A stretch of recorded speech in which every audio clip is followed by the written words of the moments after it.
আসসালামু আলাইকুম রহমতুল্লাহি ওবরাকাতু ইন্নাল হামদুলিল্লাহ ওয়াসসালাতু ওয়াসসালামু আলা রাসূলিল্লাহি ওয়া বাদ।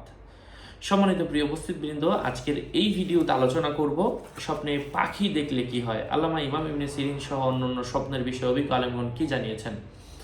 আলোচনা বুঝতে সাথেই থাকবেন। যারা এখনও চ্যানেলটি সাবস্ক্রাইব করেননি, সাবস্ক্রাইব করতে ভুলবেন না। ভেরিফাই চ্যানেলের ডিসক্রিপশন বক্সে ক্লিক করলে পেজ এবং আইডি আসবে। এটা ছাড়া আলাদা অন্য কোনো পেজ নেই, আইডি নেই, ইমো নেই, হোয়াটসঅ্যাপ নেই, টিকটক নেই। নাম ছবি দেখে বিভ্রান্ত হওয়া যাবে না। প্রত্যেক ভিডিওতে আলাদা আমি সাবধান করি, সতর্ক করি। যাই হোক,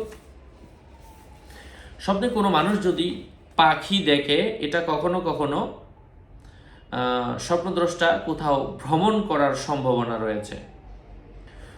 এ ব্যাপারে কোরআনুল কারীমের মধ্যে এসেছে কারো কারো মতে কোথাও ভ্রমণের আলামত, আবার কারো কারো মতে তার নিজের আমলকে বোঝায়। কারণ আল্লাহ পাক এ ব্যাপারে বলেছেন, কুল্লু ইনসানিন আলজামনাহু তাইরাহু ফি উনুকি, প্রতিটি মানুষের পাখিকে অর্থাৎ কর্মকাণ্ডকে আমি তার গ্রীবার সংলগ্ন করে রেখেছি। সূরা বনী ইসরাঈল আয়াত নাম্বার 13।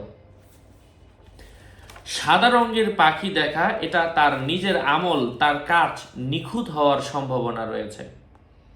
যদি কর্দমাক্ত রঙের হয় তাহলে বিভিন্ন রকম ত্রুটিযুক্ত হবে। তবে তার কাছে যদি কোনো গর্ভবতী মহিলা থাকে, প্রতিটি নর হয়, ওই মহিলার গর্ভের সন্তান হওয়ার ইশারা বোঝাবে। পাখিটি মাদি হলে মহিলা কন্যা সন্তান জন্ম নেবে। এরপর তার পিছনের পাখিটি চললে তার সন্তান তার কাছে জীবনযাপন করবে এবং তার কাছে থাকবে। যদি পাখিটি উড়ে যায় তাহলে তার কাছে তার সন্তান অল্প কিছুদিন বাঁচবে। স্বপ্নে বড় পাখি হিংস্র পাখি দেখার ব্যাখ্যা হলো বাদশাহ ও নেতা, কখনো খ্যাতি সম্পন্ন ব্যক্তি বা জ্ঞানীর অর্থও হয়ে থাকে।